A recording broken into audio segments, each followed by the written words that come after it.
आपल्या लेकी एवढे नसले तरी तारालाही खूप लाईक्स येतात. आणि तसंही लोक तिला खूप आधीपासून ओळखतात तिच्या आवाजासाठी. तिच्या आवाजासाठी म्हणजे लोकांना तरी तसंच वाटतं ना. तारा दिसायला ते काही असू दे ग, त्या ताराने काही करू दे, जिंकणारा माझी लेखच आहे. कारण ती अस्सल सोनं आहे आणि सोन्याची झळाळी कधी लपत नसते, लक्षात ठेव. बरं ठीक आहे, हे सगळं त्या परिजीवीला कळवायला हवं ना. वेळेत कळवून टाकू लगेच.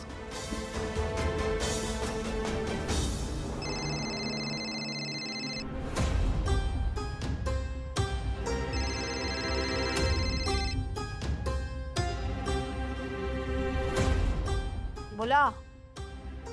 नमस्कार परिजीवी वजे, कशा आहात? कशी असणार आहे?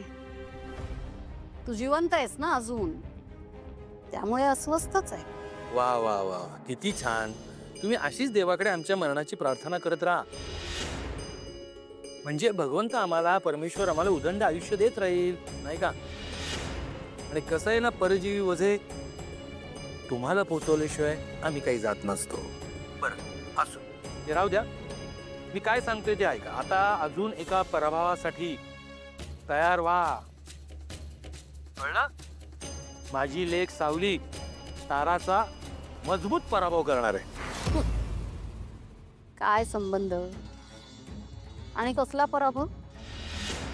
का आता दिवसा ढवळ्या पण तुला भैरवीला हरवायची स्वप्न पडायला लागली? परजीवी वजे, मी स्वप्न पण तीच बघतो जी पूर्ण होणार आहेत, कळलं का? ऐका, रूपम मॉडेल हंटसाठी तुमच्यासारख्याच एका परजीवी मुलीने, म्हणजे तारा वजेने, माझ्या सावलीच्या जीवावर स्पर्धेत सहभाग नोंदवलेला आहे.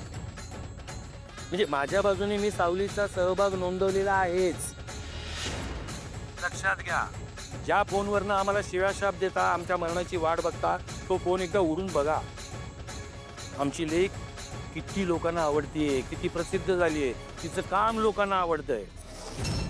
आणि अजून एक, तारा वजेने कितीही काही केलं तरी जिंकणार माझी लेक सावली, हे विसरायचं नाही.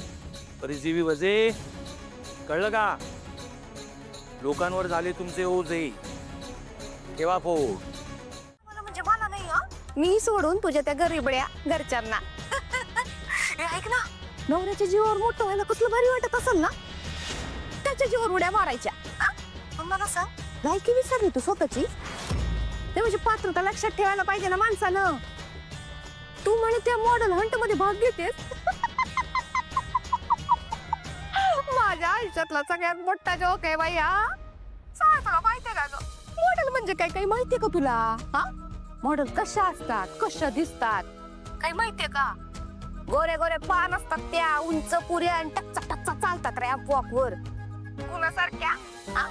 माझ्यासारख्या चिकन्या टेकन्या. कसं धाडस केलंस बाई तू, सांग बरं मला.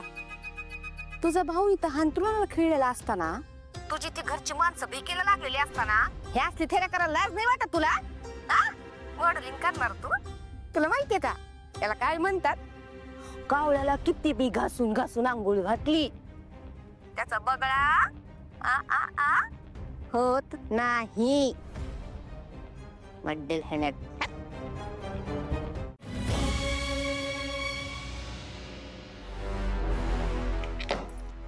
सावली, मी ऐकलं की तू रूपम मॉडेलिंग हंटच्या कॉम्पिटिशन मध्ये पार्टिसिपेट केलंयस. तारा मॅडम, तुम्हाला जे कळलंय ना, त्यातलं निम्म खरं आहे आणि निम्म खोटं आहे. म्हणजे ह्या स्पर्धेसाठी माझा व्हिडिओ गेलाय खरा, पण तो व्हिडिओ मी नाही पाठवला.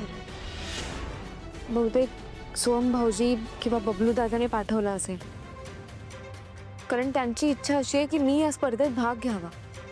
पण खरं तर माझा काहीच हेतू नाही आहे ह्या स्पर्धेत भाग घ्यायचा. हो, सगळं बरोबर आहे, पण तुला माहिती आहे ना की ते मॉडेल हंट आहे आणि अशा कॉम्पिटिशनमध्ये सुंदर देखण्या मुली सहभागी होतात. तुझा काय संबंध? तुला काय वाटतं, तू माझ्यापेक्षा जास्त सुंदर आहेस? सुंदरता बघणाऱ्यांच्या नजरेत असते तारा मॅडम. तुम्ही सुंदर आहात त्यात अजिबात शंका नाहीये. खरं तर माझ्या दृष्टीने बघायला गेलो ना तर ह्या जगातला प्रत्येक माणूस खूप सुंदर आहे. तुला असं कोणी बोललंय का ग की तू खूप सुंदर आहेस म्हणून?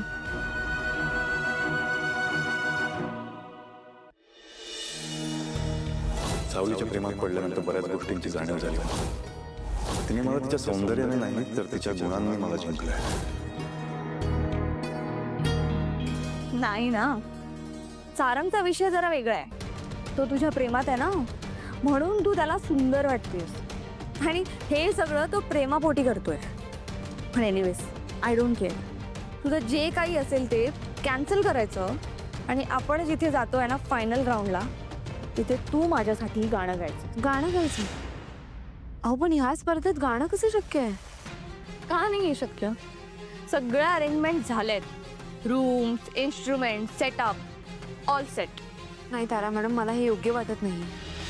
हो, सारंग सरांनी काहीतरी वेगळा विचार करून ही स्पर्धा आयोजित केली आहे. शिवाय तुम्हाला आठवत नसेल तर मी आठवण करून देते. गेल्या वेळेस आपण भाग घेतला होता स्पर्धेत, तेव्हा त्याचे परिणाम काय झाले होते हे आठवते ना तुम्हाला? हे बघा, आपण असा खोटेपणा नको करूया ज्याने दुसऱ्याचा हक्क मारला जाईल. शिवाय मला सारंग सरांना दुखवायचं नाही. ठीक आहे, तसंही मला काही गाण्यात इंटरेस्ट नाहीच आहे. मी काय करते, मी सरळ सारंगकडे जाते आणि त्याला ना तुझ्या गाण्याचं सत्य सांगून टाकते. त्याला कशाला, अख्ख्या जगाला सांगते